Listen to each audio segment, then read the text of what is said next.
Giacomo, finally. Javier, finally, yes. I've been chasing you since Lugano. I tried to. Lugano was hard. I had 6 speeches. Here is only 3, so this is relaxed for me. I want to ask you because obviously Lugano is like really recent, but more than the conference itself for the Lugano Plan B network announcement. Sure. So what is that, and can you tell us how are you involved in this project? Yeah, so let's start from the fact that I always try to do something quite like this, even if not exactly identical. My whole Bitcoin life was about trying to bring together people that were working on the same stuff. So when I had this laboratory center in Milan, Bitcoin research laboratory, the point was to bring people together to do the same stuff. For example, we had different companies working on Lightning, and with the help of Elizabeth Stark, we got all the companies in the same room, and they could not exit until they agreed on the Bolt protocols. Okay. Same stuff with notarization. I got Peter with Ricardo and even other people that were developing different protocols. We got them in a room to come out with a solution that was open test stamps, and so forth. So I always like to, in a way, I joke about the fact that I like to centralize stuff in Bitcoin, but it's partially true. We centralize the human effort so that the system can remain decentralized, and it's still a harmless centralization, because when what you do is open source, if people don't like you or your style or what you do, they can just fork it off, reuse it, and create another center like yours. So in Milan I was doing something like that. I tried to export that idea into Switzerland when I moved to Switzerland in 2018, but I completely failed. I targeted a very small town, Chiasso, on the border, which is where I lived, and I had no money. My reputation there was basically inexistent, so it failed. Shitcoiners started to come in, it became a crypto thing that failed very early. Then, after a while, in Lugano, I was not even looking at the city, but Paolo Arduino was there, Giancarlo was there, so the Bitfinex Tether people were there, and the Fulgur Venture people, Oleg and Vitali, were there. So they both started, before me, to orange peel the city in a very effective way. The mayor of Lugano, Michele Folletti, was very impressed by Bitcoin, not just as a technology, he's not a technology person, but about ideology. He managed to connect the idea of Bitcoin with some traditional Swiss ideas like financial privacy and some money. Switzerland is the country that left gold and some money the last in history, and it was one of the countries to keep financial privacy right until the last moment when they lost the war basically against the US about that.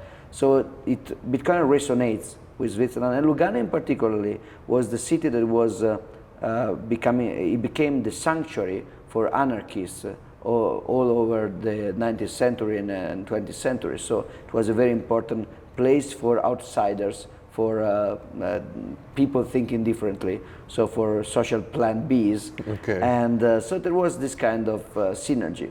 And then Lugano Plan B started. I was not involved, they did it all alone. But then when they wanted to expand that into an educational network, they contacted me. I was living very close, so I moved the family to Lugano, and it's a very cool place to be. And my idea was, let's start to assess everything which is going on. I was called by Stacy to organize Cubo Plus. I was called by Oleg to organize the Lightning Bootcamp in Viareggio. I was organizing other stuff. I was a teacher in the Lugano Summer School, and I was participating to many education initiatives all around the world. So my idea was, okay, let's use these resources and this brand, because it's a positive brand. In my opinion, Plan B really marks what we're trying to do. We're not trying necessarily to fight the system, but to create an arc that in case of apocalypse can actually save people. So the idea is to create a opinionated but quiet Plan B for everything. For money, Bitcoin, which is the start. For communication, that could be all punch, peer-to-peer stuff. For energy, that could be research on nuclear or other kind of independent off-grid kind of energy management. And from there you can really go everywhere a Plan B is needed, including, I joke about the fact they could include nutrition and medicine and whatever, but it's not really a joke. yes. But we start with Bitcoin, of course, as the main directive. Bitcoin is the main plan B for our civilization, I would say. So Lugano, instead of being the place, it will just become a node in a network that will include, we're going to visit Prospera in Honduras, it will include El Salvador, it will include maybe Honduras, it will probably include many places in Africa, it may include something in Bangkok. There are other people that are trying to federate educational initiatives. Together with education, there will also be the idea of physical places, because I think that my experience in Milan taught me that physical places are important. You cannot do stuff online. You need people to be in the same room to converge over the same protocols, the same ideas. The human communication bandwidth, physical, is important. So the idea is not to just create resources. We already collected in the website planb.network a giant amount of resources in a giant amount of languages. So the online part is already progressing pretty well, but now we want to create a very well-structured network of physical places. All the initiative is open source, so it's very centralized. We decide what gets in or out, so we can keep it clean. If you don't like it, you fork it. It's open source, common creative, the code is MIT. You don't like my Plan B network, do your own. It sounds really good, and it's something that maybe could help to like connect communities that are making their own local efforts, but don't has this kind of guideline or big corpus that can like make the efforts go together. But because at the end, obviously, Bitcoin means different things in different places. Because if you are from Europe, probably you will take more care about capital controls instead of the inflation itself. Sure. For now, at least. Yes, That's yes. coming as well. Or you may have more political censorship or different political censorship. If you are in Canada, you have censorship because you are a tracker. If you are in Argentina, you have different kind of censorship. So, yeah, let's say civilization is about not having every individual making the same mistakes. You can use culture to basically pass along best practices and lessons learned. So many communities are doing Bitcoin education from scratch. This is very decentralized, which is good because it's hard to corrupt, hard to shut down, but it's very inefficient because everybody's reinventing the wheel. Everybody's starting from a Bitcoin 101 course, which is great, but we have so many, and noobs, so they don't need many. Noobs, they need very few well-designed, low-noise resources.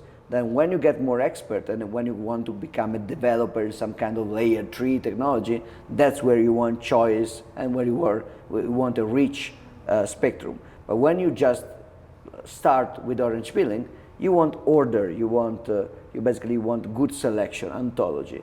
So instead of having every community reinventing Bitcoin 101, which is fun and it doesn't hurt, but it's better for me if they have the choice, if they want, to just take Bitcoin 101 with the best practices, the best instruments, the lesson learned.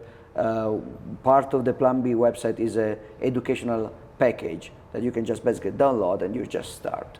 And that's the idea, basically. This kind of, my partner in this, Roxy, has this idea of a like emergency container. You have the helicopter bringing down this container, Plan B network, and in case of apocalypse, you break the glass, you push a button, and now the Bitcoin education will just unfold on your community. Okay, that's really nice. So, looking forward to know more about it. I want to probably we're going to go back to that, but I want to ask you about because when I started to write the script of the interview, it was like the DriveChain things happening, and also like it shows the difficulties that we have to scale Bitcoin because you have to achieve a social consensus before like getting enough support to do certain change. So I want to go there because I think that it is still like being important to like see, let's say your thoughts on the ways that we can scale Bitcoin. What are your thoughts on DriveChains and those things? Okay, starting more general, the reason Bitcoin is hard to scale is the same reason that Bitcoin is hard to change. which is that it's a system of global consensus. So every node needs to agree with every other node forever. And when you do a transaction now, every node must replicate this transaction forever. This obviously cannot scale. It also has some bad privacy implications. It's the best thing that Satoshi could do back then with simple design, but it's not something that can scale to like a billion users or fast transactions or small transactions. It could be a good settlement layer at best. It's also hard to change because, again, everybody must agree forever about the same rule. And if you change them forever for everybody, which is, of course, is a huge point of conflict.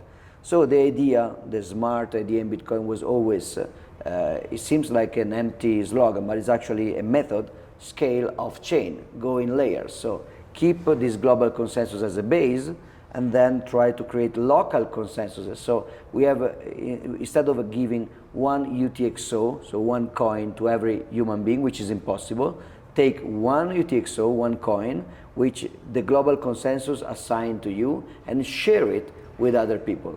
Worst case scenario, you share it with trust, so you just create a credit on top of Bitcoin. Let's not forget that we demonize trust. But Al Finney, back in 2010, say, oh, there is no alternative.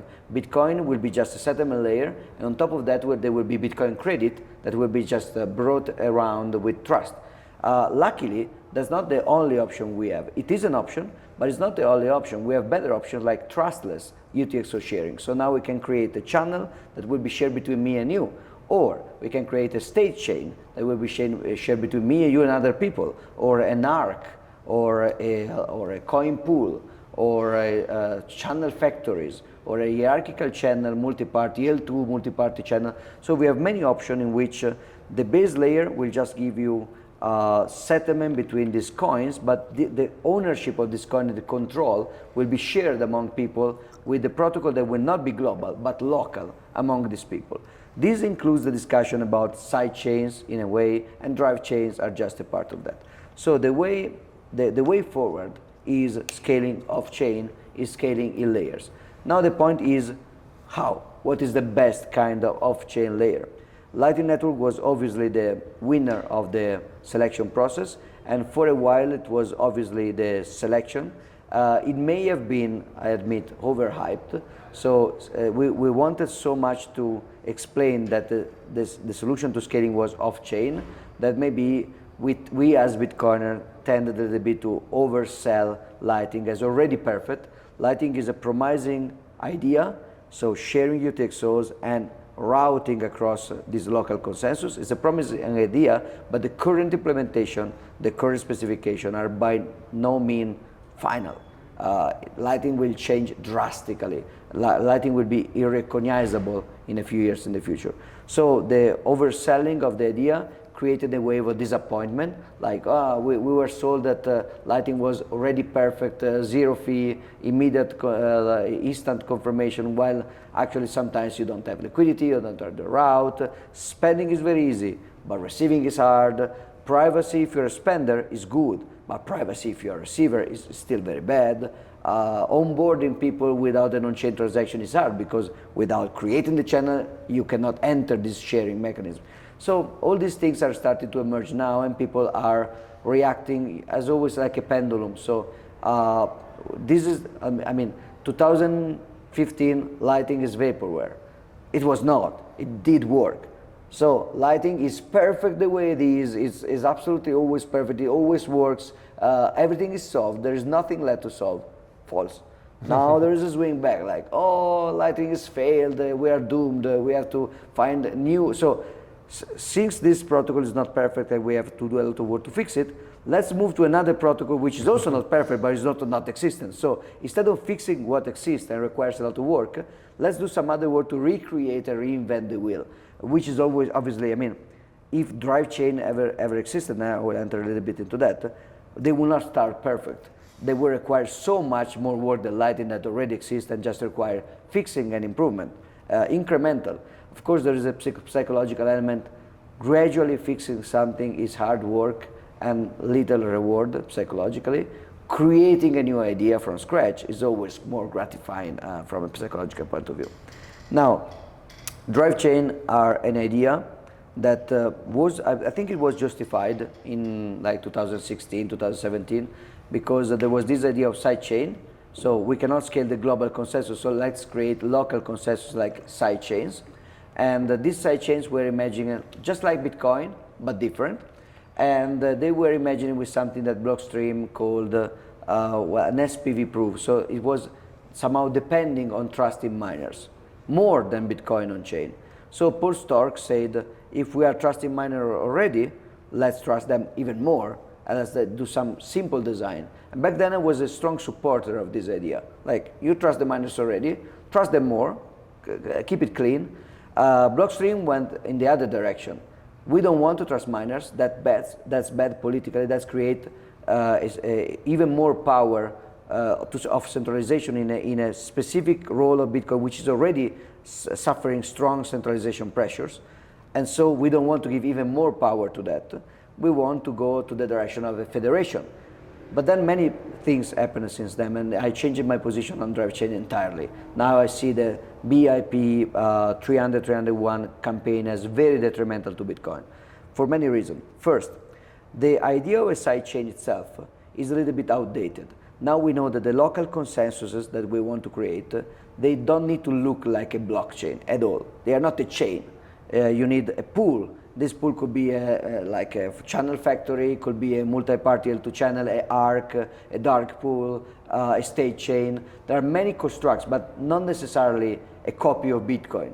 You can go, when you go away from the global consensus, you have more freedom of design compared to what sidechain were. Even Liquid, if you think about that, Liquid, the point of Liquid was, since you already need the federation to unlock the money to do the unpeg, then let's reuse the federation also to sign the blocks. We don't need mining anymore. But at this point, do you even need a chain? So you have people creating Fedimint, which is basically similar to Liquid, a federation, but there is no chain anymore because you don't need it. You don't need the design so similar to Bitcoin. You can create a Xiaomi Mint, which is more efficient, even if you lose some inflation control, so there are always trade-offs. So in 2023, the freedom of design you have for a local consensus is crazy, and sidechain are just a very limited old idea that I don't think it's that interesting anymore. Then, specifically, the idea of trusting miner completely, I think that it's fine if people is very aware that you are trusting miner. So if you know that DriveChains are escrow account, custodial account, where miners decide what to do completely, that's not the case for Bitcoin, then it's fine. But there was a campaign that basically pushed the history that DriveChain are trustless scaling, which is not true. So I think that if you know what you're getting on, if you opt in on some risk and you know the risk, that's good. Using miners as oracle for custody could be cool. But since it's being promoted as trustless, that's actually detrimental to the education in the ecosystem. It's not trustless at all. It's actually a federation that is just of unknown people, or maybe some ASIC provider like Bitmain, instead of being a federation of known entities. So there is the point of sidechains as a concept not being so interesting in 2023. The point about misleading marketing, talking about trusted solution, and then this campaign basically inherited all the typical shitcoin talking points. So basically, the sky's falling, if you don't activate these, Bitcoin is doomed, Lightning doesn't work, everything else that exists doesn't work. But my stuff that doesn't exist magically works. So the typical big blocker shitcoiner modus operandi, which is also like creating conspiracy theories about, oh, the evil Bitcoin developers don't want us to create these, we have to free Bitcoin from the takeover. So it's very like, we already seen that during the block war. So right now, I would say that from a very cool idea, simple idea, brilliant idea by Paul, right now we are witnessing a very detrimental campaign, which is also going to the point of threatening a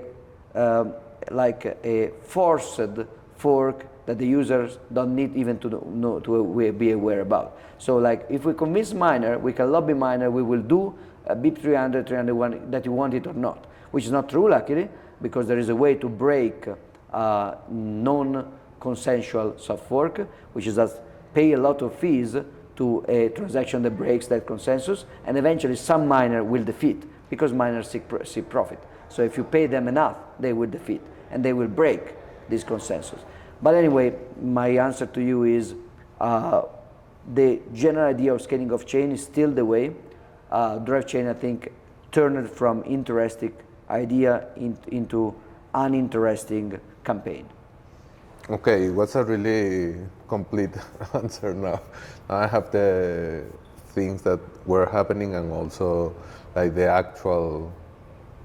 present moment of the campaign around DriveChain. Because it is interesting, like as you said, we tend to overhype some ideas or even the function of some parts of the protocol. For example, Taproot, that was like pretty celebrated, but today it's not like that common to see many transactions with the P2R, the new thing. Yeah, neither key aggregation nor the actual branches in the script path. So yeah, people are not yet using Taproot basically. Exactly. Which is also, I mean, changing the consensus doesn't mean that everybody will use the change immediately. When P2SH, pay to script hash, was created, it took almost 2 years for the first wallet, Green, to use it properly to save fees. Almost 2 years. And now everything is P2SH, which is not Taproot. Taproot will take time. It was celebrated in, I remember the activation party in Zonte, here, basically in Salvador, 2 years ago. November 2 years ago. So right now we see the first attempt to do Lightning channels with Taproot, which are cool because of privacy, because of scalability. So Taproot is very cool. I think that the problem, so in the case of Lightning, what was oversold was the degree of perfection. Like Lightning is perfect, everything. So on one side you have the overselling of Bitcoin base layer. Bitcoin is free forever, no fee, instant, zero confirmation. That was wrong. Yes. Using another technical term like bullshit. But then on the other side you had, no, that was wrong, but Lightning is perfect, Lightning is final, Lightning solves everything, there is no scalability debate anymore, and also privacy is solved, which is not true, yet, at least. This was an overhyping the readiness of Lightning. With Taproot, I think we just may have inadvertently overhyped the timing. Taproot is very cool. Taproot is also simpler than Lightning in a way. It's a collection of 3 very simple ideas. So I think it will change Bitcoin and improve Bitcoin dramatically. But the point is that the timing, the natural timing, requires way more time. Okay. And also, we are going to have a halving next year. And what are your expectations? Like, I know that it is not your first halving, but you know that it's like Christmas for Bitcoiners. Yeah, or like the World Cup. Each 4 years we like have this opportunity to see blogs and then at certain height like, hey, yeah, we reached that. So, but what are your like expectations of next? First of all, some cool party. I don't know where we will be, maybe Santorini or somewhere, but we will have a halving party. We had a great one 2 halvings ago, but the last halving, half of the world was under Coronazzi lockdowns, so nobody was able to have a proper halving party, which is, socially speaking, is an outrage.